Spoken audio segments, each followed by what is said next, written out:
Okay, so this form is an original form that I designed to help with both my adults and kids. And the form is really cool because you can use almost any short-range weapon form. And I've been teaching this form now for 27 or 28 years, and I've made a lot of changes through it throughout those years. It used to be a four-directional form where it went straight, to the left, to the right, backwards, back, forward.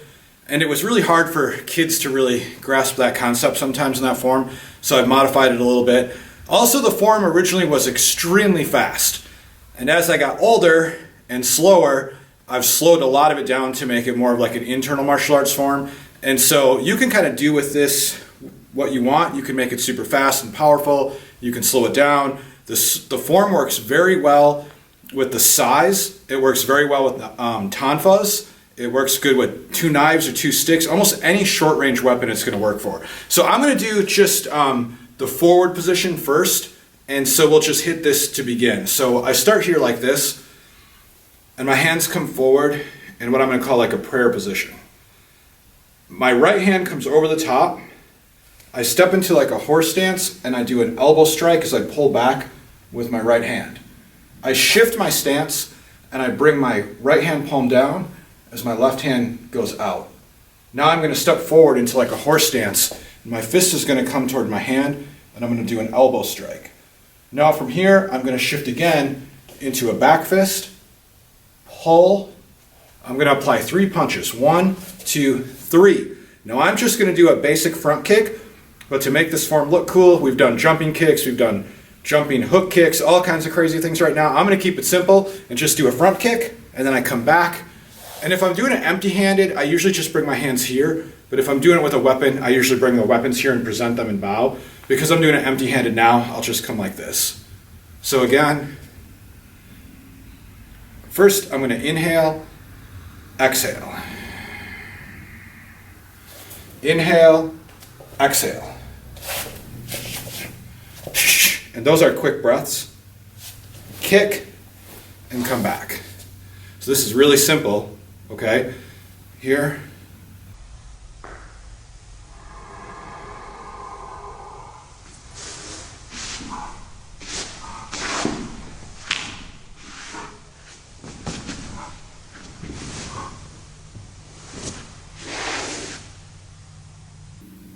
Now that's series 1.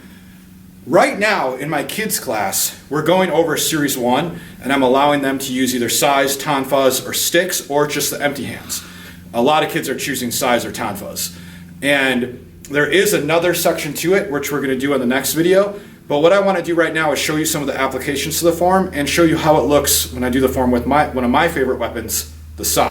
Okay, now we're going to do this first line in the form with the sais. Now you can also do it with the tonfa, you can do it with knives, daggers, which is basically the same thing. 2 sticks, like a scrim of sticks will work. I like to do it with the sais. The grips for the sais. You are able to, with this form, get a little creative and kind of do whatever you want to do with the grips. So every time I seem to teach it, I do a little different moves. Some easy stuff that you have to know though is I can hold the sais like this. I can bring my thumb here, allow it to flip in my hand. Okay. I could also hold the sais like this. And the sais can be used to strike with the back end of the weapon, the front end of the weapon.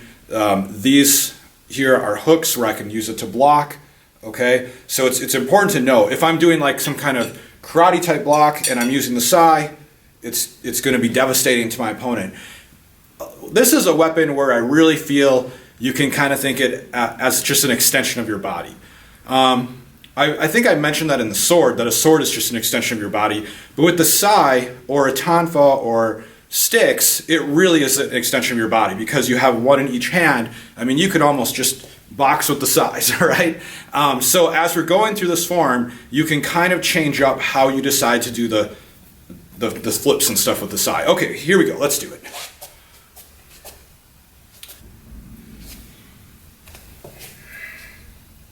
Now this first motion is an elbow strike with the empty hand form, but if you notice my sais sticking out there, it's a strike with the sais when I use this weapon.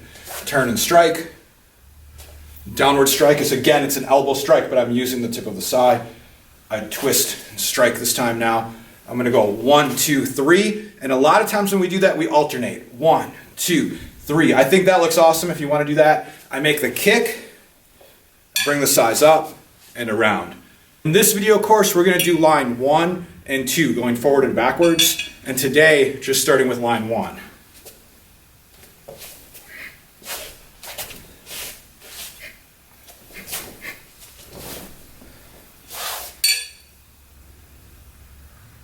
Now that you've seen how we can start to do this weapon with the size, I want to show you some of the applications to that first line of the form. Okay, and at the very end of your weapons training, for you to achieve the black belt, if that's your goal in our weapons class, you're going to have to come up with an original form, and the applications are important.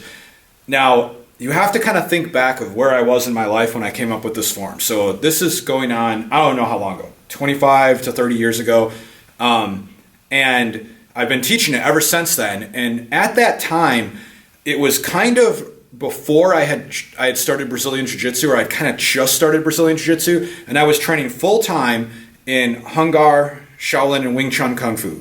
So it was a studio that taught all three of those. So Hung Gar, Shaolin, and Wing Chun Kung Fu.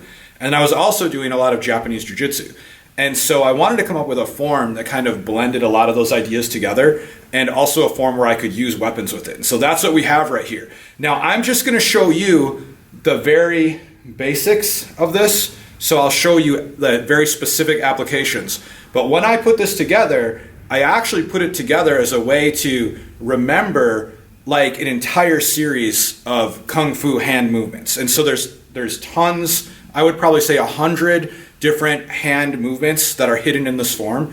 And we do something where when people pass different levels, they kind of can unlock some additional videos. And so one of the videos that's going to be unlocked at the end of this course is where I kind of reveal some of these kind of hidden movements that are found in this form. So anyways, with that, let's do it. So first thing is this prayer position. Now when I first started this form, the form actually started like from a horse stance and your hands went up, and then they came around, and the form has changed a lot since then, okay? Now I'm kind of just coming here, okay, but again, you know, a lot of the old forms from, you know, thousands and thousands of years ago, the forms were put together as a way to remember techniques to pass on from generation to generation, and that was my thought when I did this, was like, let's do this to remember techniques. So this first technique here, okay, is actually a submission hold, all right? So Cody's gonna do this one to me because I just tried on to him and it was brutal, right, Cody? Yep. He hated it. so he's gonna do it to me. So this comes when I'm grabbing him here, I'm grabbing him here. He brings his arm up and around, and now my arm bends, and now his hands come to the prayer position, and there's the shoulder lock right there. Good. So again, I'm here. Again, this was put in the form. And there's a few different submissions like this in that form that I put in there specifically to say, hey, when I'm an old guy someday, maybe this will be more effective than writing them all down in a notebook. And it definitely was, because I remember all this stuff because of how I made this form. Okay, so that's the shoulder lock position. Okay, so the next thing we see in the form is this movement here. Okay, so when my opponent punches at me with a straight punch, I'm gonna block here, okay? So this arm here doesn't come close to me because I don't have a lot of strength there. He can punch through that, but it's kind of meeting him like this. This can be straight to the eyes, and there is so many applications from this. It's really hard for me to just stay focused on what we're doing in the form, but the movement from the form is to come back and do an elbow strike. So you see this in the form where we come here like this, okay? So we're here, boom, elbow strike. Now from that elbow strike, I'm gonna come back up with a back fist. So I'm gonna come around and back fist. And my opponent blocked, and when he blocked, I'm gonna now trap his arms and come drop down with an elbow strike onto his face or onto his sternum. Oh my gosh, there's like 100 different techniques I could show right there, and I really want to in this video, but I'm not gonna get ahead of myself. So I'm just gonna come here, here. Oh, he blocks, go ahead and block that, buddy.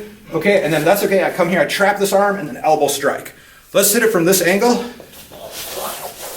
Now you guys heard me say, like, no, don't forget to block, but the purpose of these movements are when I'm striking him, if I just hit him, like say, like don't block, boom, then I can just smash him, right? But the purpose of these movements are to open up, to get the inside line on someone to attack them, to open up angles, and to expose a weakness in our opponent. So if I'm here and he blocks, Well, I have to do something about this, right? So there's lots of different things I can do here, but in this particular form, we come back and I drop the elbow on him here, okay?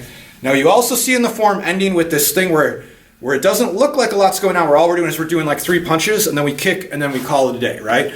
But actually the application of that would be, again, if I'm back fist here, and I punch or something like that, and maybe go ahead and re-punch, try to punch me there or something like that, and I end up with trapping his arms, and I'm coming to strike. A couple of quick strikes while his arms are trapped. Also in this form, when we're here, we get to this first point, the first one's a pull, while the next 3, 1, 2, 3 are punches. So the first one's a pull. So if I was just striking him here and he just blocked, right? This first one's a pull.